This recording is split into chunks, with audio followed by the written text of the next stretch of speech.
Welcome back, everybody. We are just days away from the Utah Film Festival monthly screening that's happening on September 3rd. And one of the filmmakers is joining me right now, virtually all the way down in Cedar City. This is Jon Smith.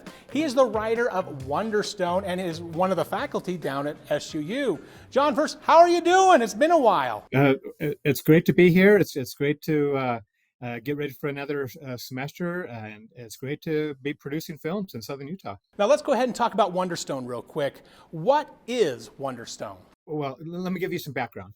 We have traditionally tried to support Kelly Stoll and the Kane County Film Commission and the Little Hollywood Shootout. And so over the years, we have participated, and we've taken an entire our spring class over to Kane County and shot multiple films. We shot Westerns, we shot weird sci-fi comedies, we shot things like that. We shot a Max Murderer 2 years ago. And so we began planning this one. Then the Little Hollywood Shootout wasn't held. But we had made contact. We had designed the film. We had thought it through. And so we contacted an actual business in Kanab, Western Hills Rock, and contacted them and said, do you want to participate in this crazy mockumentary of this idea of what would happen? And this business cuts open stones and displays them for home decor. Anything from round sphere balls to wall hangings or artwork and things like that. And so we played with the traditional literary technique of what if? What if when this company is cutting open the stone, they find a cell phone, a petrified cell phone. And not only a petrified cell phone, but a cell phone model that doesn't exist yet. And so, and then we just explored what would happen in a society if that was found. And chaos ensues. That's what we were looking for there. We give the Yes. what if, and then chaos ensues, and that's what we're watching here in Wonderstone. It's a fun short film. I really enjoyed it. I like what's been happening down at SUU.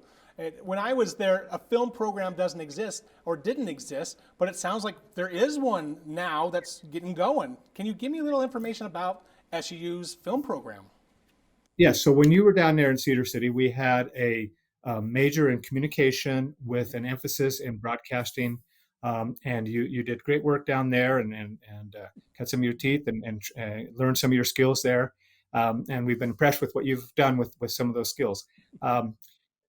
We still have a quote media studies where we have radio, television, film, social media production, and we have SUU has had a film studies minor for many years.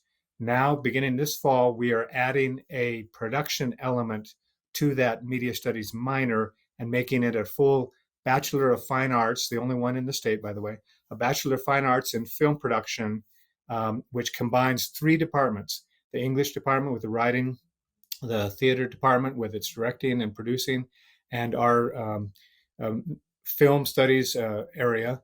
And we've added a whole component now called film, and there's a film program director who is housed in the art department. And so it's an interdisciplinary program that will prepare students to produce films. That's excellent, because I think when I look at other programs, like there's a media studies program or digital media program at UVU, and I think the U of U has something similar, but I think it's maybe just a 2-year program as well. And so this will be the first 4-year bachelor's degree program for film production. That's really cool. Well, it's the only BFA, Bachelor's of Fine Arts, which Fine has Arts. all the accreditation. There are other film programs. Dixie has its digital film program and other film programs in the state. So it's just a slightly more fine-tuned with the accreditation, and we're in the process of getting accredited. But the fine-tuning of all the theory and background that goes into being a Bachelor of Fine Arts in film production. So that's kind of like a program you would find out in like Hollywood or out in New York or somewhere like that, in a big metropolitan area here in the Beehive State. We're actually designing it for students to go on to master's degrees and MFAs in film production. The director that we brought on, Harun Medvedevic, is actually a world-class astrovideographer. In fact, a couple of weeks ago, he was on PBS showing off his astrophotography in Death Valley. And he will be directing the film program. And so we're very excited to have him here. He's been here for a couple of years, and now students are officially entering the program this fall. Wow, that's neat. And what's really cool is as you were developing this program, and we're going to get more into I want to talk more about this program in a moment, but as you're going through this process, you're actually having students that are wanting to make films, and you're making films as well. So one of the hardest things that happens, though, is the whole casting process, especially at a university level. What is the process like for you to find the right cast to make your productions down in SUU? Okay, so let me use Wonderstone as an example. Okay. For example, we have the story, and we contacted the business, Western Hills, and we asked the real owner whether he wanted to act in this mockumentary and be interviewed. And it is the real owner, Dan Brown. Nice. And so then we inserted some of our student actors and some other actors as needed. So one of the wonderful things about SUU is we have the Utah Shakespeare Festival and the whole theater program that builds and feeds into those kinds of things with the Green Show and their programs and shows during the school year. And so we can draw on them as well. But we go through the typical casting process. A lot of our, there is the struggle of making student films not look like student films where all the actors are college-age students.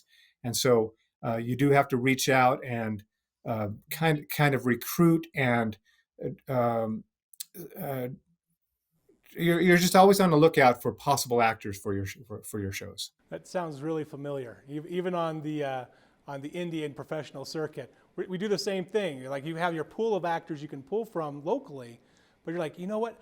I just don't have, especially in Utah, our biggest thing is we're looking for more diverse looks. It's like we got a whole lot of white guys, and we have a whole lot of white girls around 20 to 30 that want to act. But we need some Native American folks. We need some, Latinos. We need people from China. We need people from France. We need more diverse places. So yes, I understand the struggle. It is a struggle that I don't think any filmmaker overcomes. It's just par for the course. Now, when we're talking about these films, where do these films live? After a student makes the show down at SUU, do they live anywhere? Do they go off on a film circuit? Are they available for the public? Where do we find these films that students are able to work on? What we're encouraging our students to do is certainly run the film festival circuit and learn how to do that process. And so part of the class that I teach, a little inside information, the first day of class, for my spring class, I walk into the class with a clown hat and a clown nose, and I yell, "Welcome to the parade, welcome to the parade." And I'm throwing candy to the class. And then I invite the students to the film production parade. And I said, up to this point, all of us have stood on the curb cheering on the big floats. There goes the Star Wars float. There goes the Avatar float. There goes the Marvel Studios floats. Yeah. Our job as introductory filmmakers is to step off the curb, and it doesn't matter that we are just a little clown on a tricycle going between the big floats, but we are in the parade and not just standing on the curb cheering everybody else on. Yes. So I challenge my students to get into the parade, and whether that is by posting their videos online, entering film festivals, screening them wherever they can, but they become filmmakers rather than just observers of the film process. That is a big difference there, because a lot of people are what I like to call armchair critics. And so they'll be able to say, well, the Marvel movies are bad because of all these reasons. And then until you've actually made a movie, you can't really appreciate, I personally feel, it's hard to appreciate the amount of work and the amount of talent that goes into making one of these 90-minute escapes from reality. And when you can actually get in there and make your first short film, I think you finally get an inkling of what it takes to make what all these people are going through and why it's a multi-billion-dollar industry. So it's a big deal. Now, there's a lot of rewards and challenges when making a film. What are some of the rewards and challenges you find that these filmmakers are experiencing down there in Cedar City? I get a range of students. I get some students that have made a few short films themselves, and then I get the real rookies who've done a few things, but they've never made, quote, a film. And so walking them through the process, the development, pre-production, production, and post-production is very eye-opening to them. And so that in itself is rewarding, that by the end of the semester, they can say, we have produced Wonderstone, and it is screened at this film festival, this festival, and this festival, and we are now filmmakers. And so that's the initial reward. The other reward, for me particularly, is there is an application process for SUU's film program now. And so several of the students have used the films that were produced in my previous classes to apply to the film program so that they begin honing their skills. And so that's another reward of that. And then, of course, some of them begin building their business on the side and begin producing either promo or instructional videos on the side, and they can make a little money out of it too. That's true. You can't. I mean, I have 12 years of doing that. So yeah, I understand that is an industry that is always growing, especially now that we're starting to get back to a more in-person practice. I think we're going to see even more and more of that happening. So this is fantastic. Now, one other thing that I want to really touch on, we talked about a little earlier before we started rolling, is you guys are building something down at SUU. What are you guys building to help these filmmakers take their filmmaking to the next level? On the southwest corner of campus, we're building a brand new multi-purpose building. And in that building, it has two film studios, a larger film studio and a smaller green screen studio, as well as a computer video lab. And so while there be other facilities in that building, there are dedicated film production facilities in that building that will be open in January of 23. It was supposed to open in fall of 22, but there were some delays with some of the windows and things like that, and so it got delayed. But in the meantime, we're using our existing facilities, some of our stages, some of our television production, and of course the fantastic locations that we have in Southern Utah to shoot and edit our films. Yeah, I mean, you guys are minutes away from Zions. You guys have all the beautiful red rock of St. George. You are next to all sorts of national forests, or national parks. I mean, we're the Mighty Five here in Utah, for Pete's sakes. You've got the Canaryville Falls just minutes away from SUU. There's so many beautiful locations down in southern Utah that you guys could go crazy with. Amazing stories, and hopefully people do, and they send them to the Utah Film Festival. That's what I'd like to see. We hope so. We want to really use our location. While we'll have great indoor facilities, we want to really exploit the location that we're in. Now, if a person's watching this right now and they're saying, you know what, SUU sounds like the place I need to go and start my filmmaking journey, what's the process they go through to start that process? Certainly, there's the standard college application process that you would contact the SUU admissions office. But if they want more specific information, they can contact me, Jon Smith, at suu.edu, or our film director, Harun, our film program director, Harun, at suu.edu. And we would answer any questions about getting into the program, applying to the program, and answering.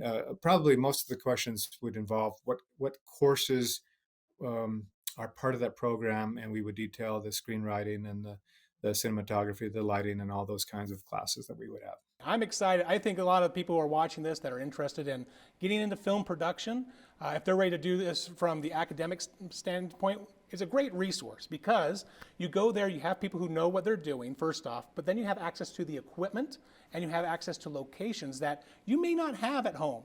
I know when I started, I had a computer, no camera, no microphone, and it sure would have been nice to have all the fancy stuff I have today, but that's what schools are for. Schools have that equipment there so that you can use those, you can check them out, you can go and film things, and if you don't know how to use them, that's what the faculty's there for. They'll teach you how to use it. And so you can get the nuts and bolts going, and then as you are learning those skills, you're developing great storytelling, Then you go off and you make your first movie. And then you start making your second, and you send it to the Utah Film Festival, and we screen it, and we all have a good time together. And then you go make big movies, and you sell them to Netflix and Amazon and Universal and all these wonderful places. John, thank you so much. This was good talking with you. And now we have more filmmakers that are going to be chatting with here soon. But another thing I wanted to let everybody know about is we have a panel that's going to be happening at 7:30. 7:30 is called How to Be a Paid Actor in Utah. We have agents, we have managers, we have people who are actually working as full-time paid actors here, directors, producers for commercials and for films, and a couple more surprises that are going to be at that panel. So if you want to make filmmaking a career, whether in front or behind the camera, we've got something for you at the Utah Film Festival, so stay tuned.